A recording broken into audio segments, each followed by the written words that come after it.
Oh, it's turning into one of the giants? Majora's incarnation?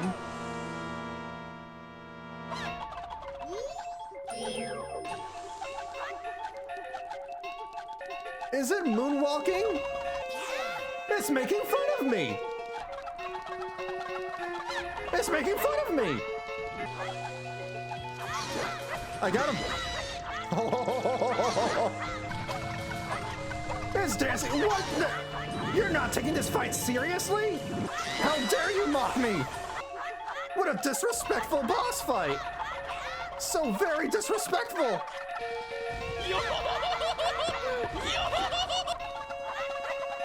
Yeah, funny. Very funny.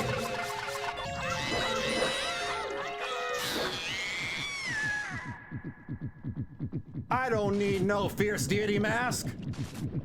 Not this guy. What the hell?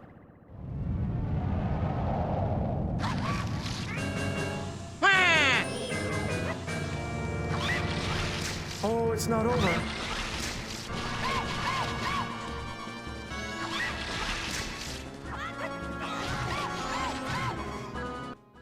You made me do this, Majora. You made me do this. I have to now. I have to. I'm not proud of myself. I just want to say I'm not proud of myself. I can still block. Oh, this is cheese, dude. This is cheese. Fierce deity is way too strong. That... I'm not proud of myself for that. I'm not proud of myself.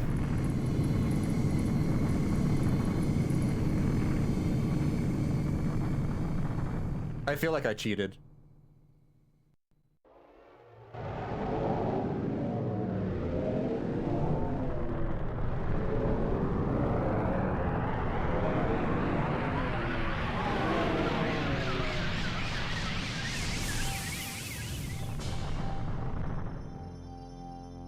The moon disappears? But isn't that also bad? If you have no moon, then what's gonna happen to the tides? Right? That's how that works. The power of all your friends in a mask. All my friends in a mask? Dawn of a new day. Wow. I was actually having a really good time fighting Majora when it got into the second and third phase. Second and third phase, excellent. Phase one is kind of boring because you're just waiting around, you know. But phase 2 and phase 3, oh man, I was into it. I was really into it. That felt like a Dark Souls boss. The Lost Woods theme. The end. Oh man. I can see why people love this game. Why this holds a very special place in their hearts. It's very whimsical and charming and pretty much like Ocarina of Time.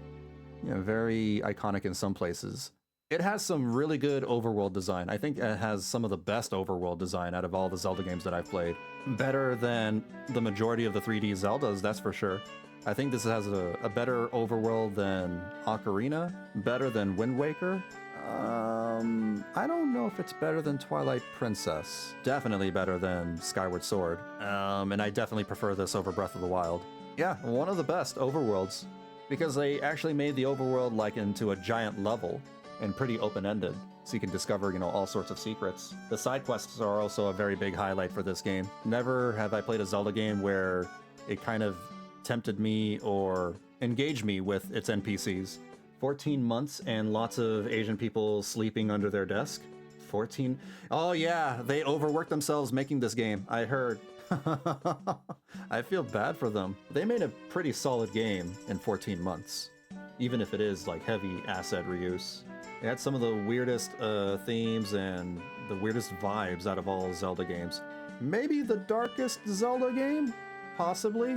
It's not edgy. It's not like gritty like Twilight Princess. Because it deals with themes of death, grief, and sorrow, that makes it a little darker than Twilight Princess. The only thing I dislike about this game is like the heavy need to constantly pause and swap out items. Like I find myself pausing this game way more than Ocarina of Time. Way, way, way more. Switch masks, pause, switch equipment, pause, switch the type of arrow that you're using because you can't equip multiple types of arrows. And it's the puzzle logic. I think the puzzle logic in this game is even more obtuse than Ocarina of Time. And then there's like the schedules for some of the NPCs, although I think it's a really cool idea, the scheduling of the NPCs. It also meant that I had to wait for them to appear at a certain location at a certain point of time. So I'm just like sitting there, you know, waiting. I could be doing something else while I'm waiting for certain things to, you know, happen, but that would require me to plan out my day in the game accordingly, which I'm not very good at doing. I think the dungeons and the bosses are not nearly as memorable as Ocarina of Time either. Like I think I enjoyed the Ocarina of Time dungeons and bosses more. I think the one that I truly enjoyed was Snowhead Temple. Snowhead Temple was pretty good. The majority of Woodfall Temple is pretty good too, actually.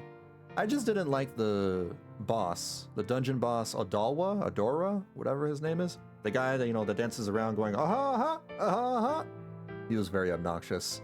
Zora Dungeon sucked. I hated the Zora Dungeon. Not as bad as the Water Temple, but still pretty bad. Stone Tower Temple, wasn't a very big fan of that either. God, that twin mold boss was, ugh.